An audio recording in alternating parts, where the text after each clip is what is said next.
संजय एक छोटे से शहर में अपनी पत्नी मालती के साथ रहता था। उसका एक बेटा था जिसका नाम नोनू था। नोनू बहुत छोटा ही था कि तभी उसकी माँ का देहांत हो गया। एक दिन नोनू ने अपने पापा से कहा, पापा, सबकी मम्मी है, मुझे भी एक मम्मी चाहिए। तुम्हें पैसे किस लिए चाहिए? माँ, आज मेरे दोस्त का जन्मदिन है, मुझे उसके लिए एक अच्छा सा गिफ्ट लेना है। ठीक है, दे देना, मैं अभी पैसे लेकर आई। माँ अपने पर्स से पैसे निकालकर नोनू को दे देती है। माँ, आपने भैया को तो पैसे दे दिए, मुझे भी पैसे दो ना। नोनू भैया को अपने दोस्त के जन्मदिन के लिए गिफ्ट देना है, इसीलिए वो पैसे मांग रहा है।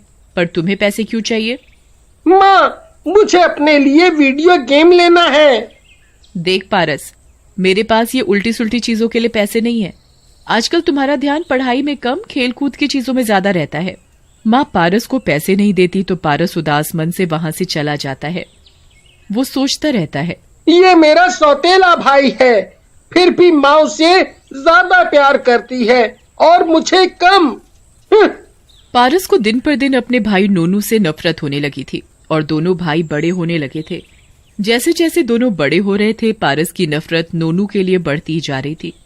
एक दिन की बात है, पारस और नोनू ऑफिस से घर आते हैं और अपनी माँ से कहते हैं, माँ, मुझे कल ऑफिस के काम से मुंबई जाना है। ठीक है, मैं तुम्हारी पैकिंग कर दूंगी और तुम्हारे पापा तुम्हें जल्दी उठा देंगे। माँ, मैं भी नोनू भाई के साथ मुंबई जाऊंगा। नोनू भाई का यूं अकेले जाना ठीक नहीं है, इसलिए मैं भी भाई के साथ मुंबई जाऊंगा। माँ को पारस का नोनू के लिए बदला हुआ व्यवहार देखकर अच्छा लगता है। चले जाना, मैं तुम दोनों भाई की पैकिंग कर दूंगी। और अगले दिन दोनों भाई मुंबई के लिए निकल जाते हैं। मुंबई पहुंचकर नोनू पारस से कहता है, मैं ऑफिस के काम से जा रहा हूँ, तुम अपना ध्यान रखना। ठीक है भाई, तुम जाओ, मैं अपना ध्यान रखूंगा। नोनू ऑफिस के काम से निकल जाता है। इधर पारस नोनू को मारने का प्लान बनाता है। वो सोचता है, इस नोनू को कैसे मारा जाए जिससे कि मुझे मेरा हक मिल सके और मैं इस घर का मालिक बन जाऊं। मैं तो उनके लिए कुछ नहीं हूँ। माँ भी नोनू भाई को अपना बेटा मानती है, मैं तो जैसे उनका कुछ लगता ही नहीं। और फिर रात को नोनू भी ऑफिस से घर आ जाता है। और पारस, यहाँ मन तो लग गया तुम्हारा? हाँ भैया। पारस नोनू को खाना खाने के लिए कहता है। चलो पारस, खाना खा लो, कल हमें वापस घर भी जाना है। यहाँ का काम तो खत्म हो गया, हमें सुबह जल्दी ही निकलना पड़ेगा। पारस और नोनू खाना खाकर सो जाते हैं और अगली सुबह, पारस जल्दी करो, लेट हो रहा है। अभी आया भैया।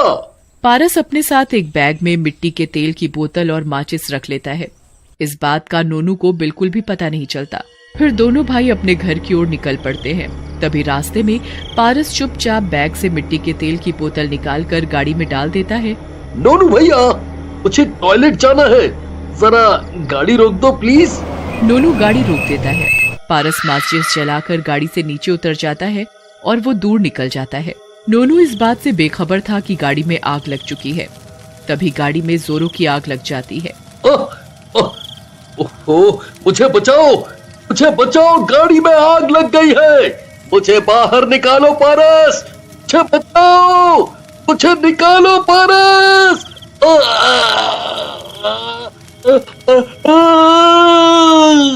पारस दूर खड़ा सब देखकर हंस रहा होता है और उसे इस तरह से हंसता देखकर नोनू को सब समझ आ जाता है कि ये सब पारस का करा धरा है। तभी नोनू की मौत हो जाती है और वो एक भूत बन जाता है। वो पारस के साथ घर पहुंच जाता है। पारस को अकेला आते देख माँ पारस से पूछती है, पारस, नोनू कहाँ है? वो नहीं आया क्या? पारस माँ को सारी बात बताता है।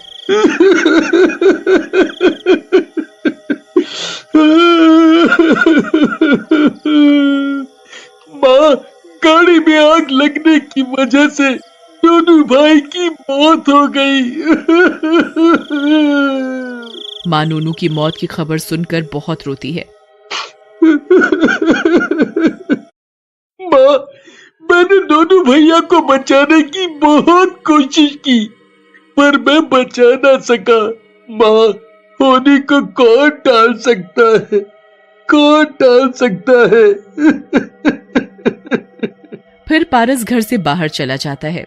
नोनू जो भूत बन चुका था वो पारस के साथ साथ चलने लगता है तो पारस को कुछ अजीब सा महसूस होता है, जैसे कोई उसके साथ चल रहा है। पारस अपने दोस्तों के पास पहुंच जाता है और वो उनके साथ शराब पीने लगता है और कहता है, हे, आज तुम सबको मेरी तरफ से पार्टी। क्या बात है, आज किस खुशी में पार्टी दे रहे हो हैं? अरे आज जितना चाहे पियो, आज मैं बहुत खुश हूँ।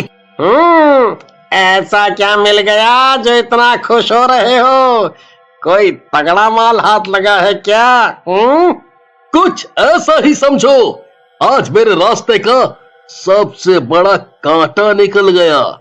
बस नोनू की तरह उसके बाप को रास्ते से हटा दूं। भूत पारस की बात सुन रहा होता है। उसे सुनकर बड़ा गुस्सा आता है। अच्छा, अब मैं घर चलता हूँ। बाय। घर जाकर पारस आराम से सो जाता है और अगले दिन, माँ, आज मैं पिताजी के साथ ऑफिस जाऊंगा। हाँ बेटा, अब तुम्हें ही सब देखना पड़ेगा। बेटा, तुम्हारे पिताजी की तबीयत ठीक नहीं है, उन्हें घर जल्दी ले आना। हाँ माँ, मैं उन्हें जल्दी ले आऊंगा। पारस अपने पिताजी के साथ काम के लिए निकल जाता है। नोनू भी उन लोगों के साथ चल देता है। पारस रास्ते में एक सुनसान सड़क पर गाड़ी रोक देता है। पिताजी, लगता है गाड़ी खराब हो गई है। मैं अभी किसी मैकेनिक को लेकर आता हूँ, आप इधर ही रुकना। ठीक है, तुम जाओ, पर जल्दी आना। पारस सोचता है, पिताजी की तबीयत भी ठीक नहीं है, मैं इन्हें यहीं सुनसान सड़क पर छोड़कर घर चला जाता हूँ। रात को कोई गाड़ी आकर पिताजी को कुचल कर चली जाएगी, फिर मैं आराम से इस घर पर राज करूंगा, राज। पारस अपने पिताजी को अकेला छोड़कर चला जाता है। शाम भी हो जाती है पर पारस नहीं लौटता। उधर पारस के पिताजी की तबीयत भी खराब होने लगती है। तभी भूत अपने पिताजी के सामने आ जाता है और पारस की हरकत के बारे में सब बताता है। पिताजी, ये सब पारस की चाल है, वो आपको मारना चाहता है। आपकी तबीयत भी ठीक नहीं लग रही मुझे। आइए, मैं आपको घर छोड़ देता हूँ। फिर भूत अपने पिताजी को घर छोड़ देता है और वो अपने पिताजी को पारस से सावधान रहने को कहता है। पिताजी को घर पर देखकर पारस के होश उड़ जाते हैं और वो अपने पिताजी से कहता है, पिताजी, आप यहाँ कैसे? क्यों, क्या हुआ? तुम्हें क्या लगा? वो पिताजी, कुछ नहीं। अच्छा हुआ आप सही सलामत घर आ गए, मुझे आपकी बड़ी फिक्र हो रही थी। रात को जब घर के सब लोग सोए हुए थे तब पारस अपने पिताजी के कमरे में जाकर अपने पिताजी का तकिए से मुंह बंद करता है। तभी कमरे की लाइट जल जाती है। अपने ही जाल में वो फंस जाता है और रंगे हाथों पकड़ा जाता है। पारस अपने पास भूत को खड़ा देखकर डर जाता है। तभी भूत पारस का गला पकड़ लेता है। तू मेरे पिताजी को मारना चाहता था, अब तू देख मैं तेरा क्या हाल करता हूँ।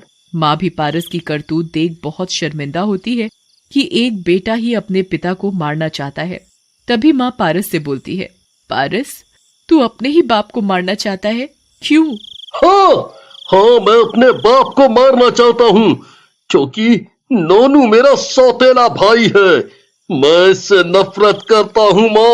माँ को नोनू की हत्या के बारे में सब पता चल जाता है और वो भूत से कहती है, इसे छोड़ना मत, ये तेरा हत्यारा है और ये तुम्हारे पिताजी को मारना चाहता है। पारस वहां से भागने की कोशिश करता है तो भूत उसे पकड़ लेता है और उसे बहुत मारता है और पारस से कहता है, मैंने तुम्हें कभी अपना सौतेला भाई नहीं समझा, पर तुमने मुझे अपना सौतेला भाई ही समझा। तुम्हें मुझे मारकर चैन नहीं पड़ा जो तुम अपने ही पिताजी को मारने चले थे। मैं तुझे कभी माफ नहीं करूंगी। तभी पुलिस भी वहां आ जाती है और वो पारस को नोनू की हत्या और अपने पिताजी को मारने के जुर्म में गिरफ्तार कर लेती है और उसे पकड़ कर ले जाती है।